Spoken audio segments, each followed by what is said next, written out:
अभी अभी मनकंडेश्वर मंदिर से दर्शन कर निकले हैं बीजेपी की सीसामऊ के प्रत्याशी सुरेश अवस्थी जी। सुरेश जी, क्या माहौल देख रहे हैं? आज तो वोटिंग पड़ रही है, आपने बाबा के दर्शन भी कर लिए हैं।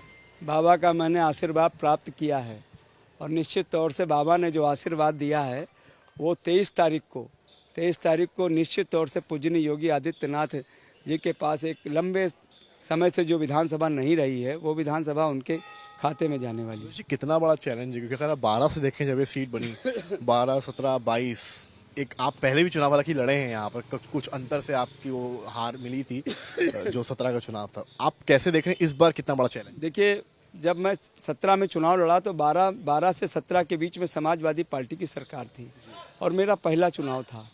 इस कारण मैं कुछ अपने लोगों का, वरिष्ठ लोगों का और जनता के बीच में अपनी बात को नहीं पहुंचा सका।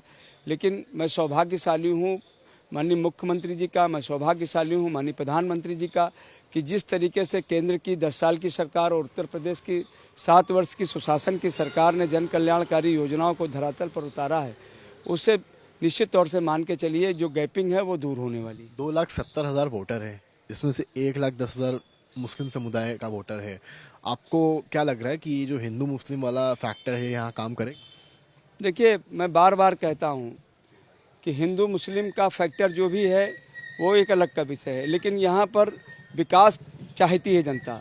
निश्चित तौर से विकास के मन में, सबके मन में है कि यहाँ पर जो उपेक्षित क्षेत्र है, जो हिंदू क्षेत्र उपेक्षित है, जहाँ पीने का पानी से लेकर सीवर निकासी से लेकर चलने की रोड से लेकर बिजली के तारों के मकड़ जाल से लेकर मलिन बस्तियों के मालिकाना हक को लेकर लंबे समय से लोग आंदोलन कर रहे हैं, जिसको उनको उम्मीद है कि उत्तर प्रदेश में पूजनीय योगी महाराज जी की सरकार होने के नाते मेरा जनता विधायक अगर भाजपा का होगा तो निश्चित तौर से समस्याओं से। इस मंदिर से भी जुड़ी कहानी है, जब आपके सामने जो प्रत्याशी खड़ी हैं वो आती हैं, मंदिर धोया जाता है, उसको आप देखते हैं, उस चीज़ का कोई असर पड़ेगा यहाँ? कुछ नहीं, मुझे लगता है कि वो इनोसेंट बहन है, उसने खुद अपने आइडियो में कहा कि कुछ लोगों ने कहा कि पानी छोड़ दो और पानी हमने छोड़ दिया।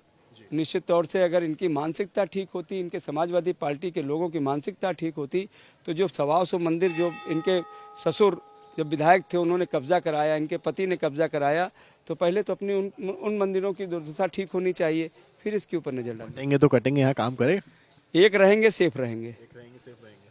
हाँ? यहाँ भी चल रहा है। यहाँ भी चल। मेरा एक आखिरी सवाल आपसे, रवि किशन साहब यहाँ पर आते हैं तो आप मंदिर की बात कर रहे हैं, तो वो कह कर जाते हैं कि अयोध्या का बदला जो है यहीं सीसामऊ से लिया जाएगा, तो आप? निश्चित तौर से जिस तरीके से हम सबके भगवान राम की कर्मस्थली, भगवान राम की जन्मस्थली है और निश्चित तौर से वहाँ पर जो इंडी गठबंधन ने झूठ बोलकर राम भक्तों को और वहाँ की जनता को जो किया है, वो झूठ का बेनकाब यहाँ पर सीसामऊ के लोग करेंगे और वो बदला पूरा होगा। ये बात करने के लिए सुरेश अवस्थी साहब हैं, बीजेपी प्रत्याशी हैं, जगह जगह जा रहे हैं। कुल मिलाकर कहानी ये है कि बड़ा चुनाव है, क्या बीजेपी इस बार इस सपा के किले को ढहा पाएगी या नहीं, ये एक बड़ा सवाल। कैमरामैन गौरव के साथ समर्थ श्रीवास्तव, कानपुर आज तक।